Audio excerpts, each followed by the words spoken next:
You know, I don't think any driver should just lay over and let somebody come by. You know, we've heard about how hard it is for Ryan Newman to get around him, regardless of where he's running in the field. He doesn't care whether you're the leader or you're 5 laps down. He's going to race you the exact same way. He's going to block you. He's going to make it hard. And I'm in favor for that for all drivers out there on the field. And if that creates a little bit of tension out there, then so be it. That's racing. All right, Steve, we appreciate you jumping on with us today for a short amount of time. We'll dedicate some more time to NASCAR in the coming weeks. But the Indianapolis 500 is going on, guys. So let's we got to wrap it up, put a bow in it. We got to get into some NBA talk with Mo from the BS Sports Show, and then I've got to jet down to 16th in Georgetown. I'm only about 4 miles at the most away from there, and I know all the side roads, so I can get into the media a lot relatively quickly, Matthew. So I'll be catching up with you soon. Matthew, any final thoughts? What's going on? Are we getting ready to go? Gear to go. I'd say right now it's real close. It's a toss-up, I'd say, right now for P1 between Power and Carpenter. I guess I'm just going to have to toss a coin and say Will Power gets it this time. Okay, Steve, we're going to put you on the spot here. Your hardest question of the day. What are your thoughts on the poll day for tomorrow for the Indianapolis 500? Okay. I don't know. That guy. I'm going to go with that guy. Some guy. Yeah, some guy out there. Look, I tell you what, the first one that runs the fastest speed is going to get the pole. How about that one? There you go. All right, guys, we got to wrap it up here. Matthew, I'll see you in just a bit down at the Indianapolis Motor Speedway. Steve, we appreciate you jumping on, and we'll talk with you soon. All right, thanks a lot. Thanks, Matt. Thanks, Steve. Well, we lost Mo, and sorry about that, Mo. Call me back. And we're efforting to try to get Mo back. See, I was pushing too many buttons, and inadvertently, we were joined by Matthew Embry, live from the Indianapolis Motor Speedway. It's qualification weekend, as well as Steve Wilson from Speedway Digest talked some NASCAR with us. We appreciate the partnership that we have with Speedway Digest and us able to provide him with some IndyCar content. And joining us now is Mo from the BS Sports Show. Mo, I started pushing buttons way too fast. I apologize. I did not mean to hang up on you, buddy. How are you?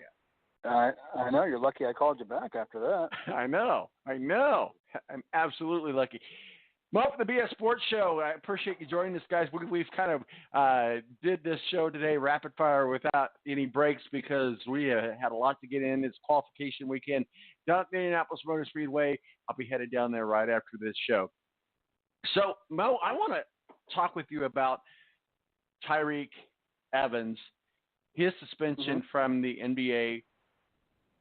Well, let's just say banned from the NBA. He can't even try to play again for 2 years.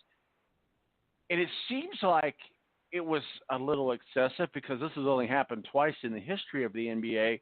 What do we know? Bring us up to speed of Tyreek Evans. Obviously, the Pacers took a big gamble on him, and clearly it did not pan out. But what happened? Give us a story. Well, he was going to be a free agent this year anyways.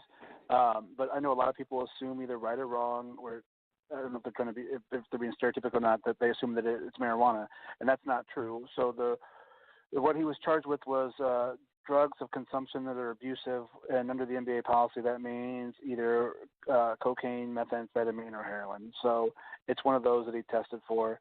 You remember O.J. Mayo got the same punishment a few years back, and we've heard nothing from him since. Is it possible Tyreek Evans plays in the NBA again? Maybe, but probably not at this point. I'm sure he'll play overseas for the next couple of years, and we probably have seen the last of Tyreek Evans as far as the NBA goes, unless you see a championship team 2 years from now, if he can get reinstated, that needs a piece on the bench, maybe. But it wasn't just marijuana. It wasn't performance enhancing drugs. This was an abusive drug that the NBA considers serious. Are they going to make that report public so that we know what that drug was? As per the collective bargain agreement, I don't know if that's possible. I don't think we ever found out what OJ Mayo was. I think when they gave the what falls under that policy, that's probably as close as we're going to get, unless somebody sues the NBA and gets it that way. But it's not like it was Kobe Bryant or one of the top name stars. It's Tyreek Evans. So if it was one of the A-line star players, maybe. What if it was? Oh, I'm sorry. Go ahead. What if it was his brother? If it was a big name player, maybe. What if it was his brother? That's a good question. Possibly then.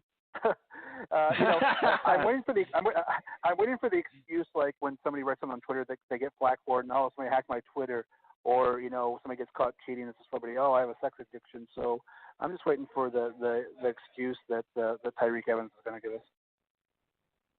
Well, we move on. The Pacers do move on, and count it as a bad date, if you will. Those happen, and I don't think the Pacers organization is eternally scarred from this. Do you? No, not by any means. And I know that Kevin Pritchard wants to be active this offseason. They've got some of their own guys they got to take care of. Bogdanovich going to be a free agent. Why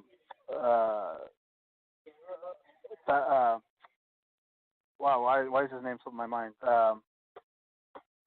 The big man, Thad. Either way, he's going to be a free agent as well. And right. Thaddeus Young. And Thaddeus Young. Okay, I was. So they got something else to take care of. But I know they had interest last year, the trading deadline, and Mike Conley from Memphis, and now with Memphis scoring the number 2 overall pick and probably taking John Morant. He's going to become expendable. Whether they keep him, to the trading deadline and move him to try to help John Morant learn, or move him right away, and maybe try to pick up another higher draft pick. The only problem that comes along with that is over the next 2 years, Mike Conley is owed almost $70 million. $36 million is owed over the next 2 years.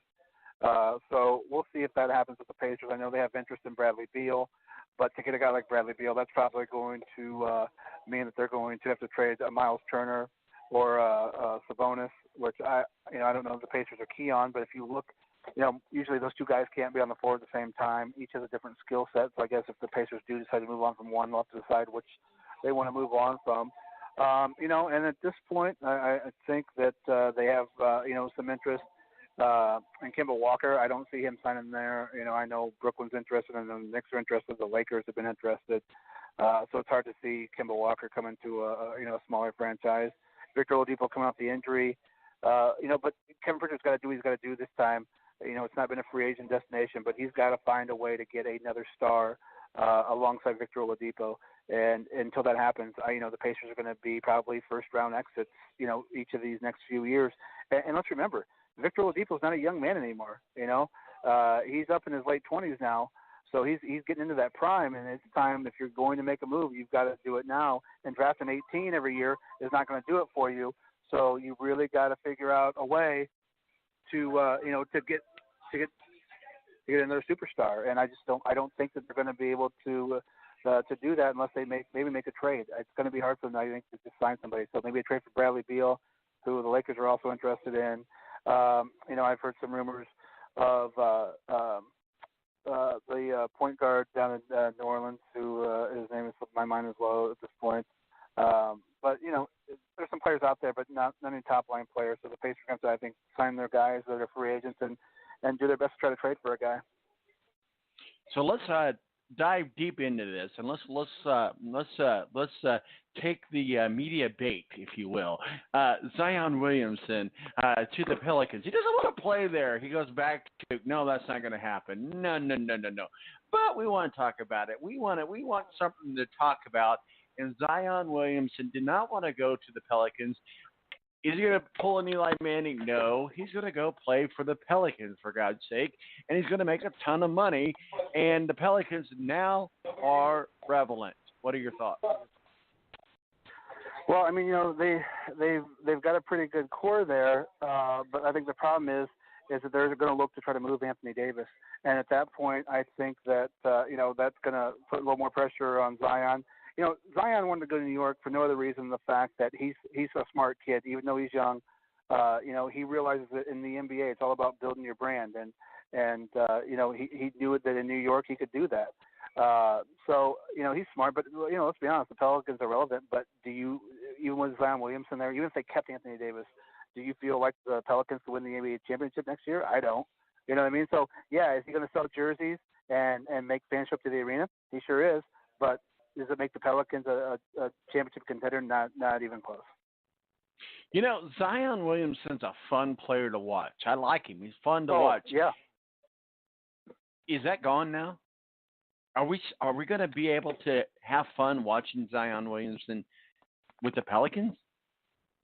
They're going to get a lot of TV time, but you'll see him like maybe Christmas Day. You'll see him on a couple of late night TNT games, but the average East Coast fan, Midwest fan, not going to see much of him. You see his highlights on the Sports Center. But let's be honest, in this day and age, the fans' interest, even for other than the NFL, it's hard to sit through an entire game anymore unless it's the playoffs or what have you. So, we live vicariously through highlights, whether it be on our phone or on ESPN or what have you. So Zion Williamson is a highlight machine. So I think he will gain a ton of popularity just that way. I think him going to a different franchise would have been much better, for him other than New Orleans. It's a place you kind of go get lost. I mean, we love Anthony Davis, but other than the All-Star game and a couple of, Sunday NBA games, how much do we see him? Well, here's the thing. He's, 20 years old, so he's got a 3-year contract, you say, 3 to 4 year contract with the Pelicans. It'll be 4 years with an option for the team for a fifth. So he'll be 23, 24 years old. He'll have an opportunity to make a max contract, which he'll probably get. He'll be one of the richest players in the NBA. By the time he's 24 years old, he can go anywhere he wants. Why not just bite the bullet for the next 4 years with the Pelicans, and then go to New York or LA and be like everybody else that is part of that. So I think that's exactly what we see happen. Here's what the Pelicans remind me a lot of the Cleveland Indians, right? So they draft young players who come up to major leagues, become very good, then they can't retain their own players because they either want to leave or they become too expensive and the franchise doesn't want to spend the money. And I think that's what the Pelicans have become. They're going to have to keep growing these young superstars who, when they have the chance to finally move on, if it's not just about the money, move on. And in the NBA anymore, yeah, you can get paid more by staying with your team and signing the max deal, but can you make more if you're Zion Williamson by moving to a major market and, taking $40 million less? Can you recoup that if you're him in a big market? And if he continues to play like he did and market himself like he did in college, there's no doubt in my mind that being in a big market, he can make up that differential. So that's going to be tough for a team like New Orleans to try to match. New Orleans is a great city, don't get me wrong, but do you go to New Orleans for basketball? Most people don't. So it's kind of a wait-and-see game if you're a superstar to what's going to be available to you and what's the landscape going to look like in 4 years or 5 years. No, you go to New Orleans for other reasons. but this is 2019, 2020, whatever. I think in the world that we live in, I mean, in my world, we all work remotely. And I don't see how a person cannot build their brand if they're not in LA or if they're not in New York, because they can. They absolutely can. I mean, even if they wanted to fly when they're not playing to New York or LA, if they have to be there, they can absolutely they can absolutely be there. Let's talk about the 76ers. 76ers told their fans, trust the process over the last couple of years, and no, we're not really tanking. We're just not winning, and so we're just going to draft to a championship. Well, trust the process has now become problematic. You have to be able to have consistency. And so now they tanked, they trust the process. Maybe they're in a good position in the next couple of years, but you look at the Philadelphia 76ers, the process didn't work at the end. Well, I mean, that 4 bounces on the rim of that Game 7 probably cost Brett Brown his job, which is sad because, he's the guy that suffered through all those miserable years as they tried to put this together. You can't just count a lot of times on one guy, to lead you every single night because, unless you're a superhuman like Michael Jordan or LeBron, The same guy's not going to be able to lead you every night in the NBA. It's just not, especially a big guy. So, if Joel Embiid was able to stay healthy all year long for the past couple of years, things could be different.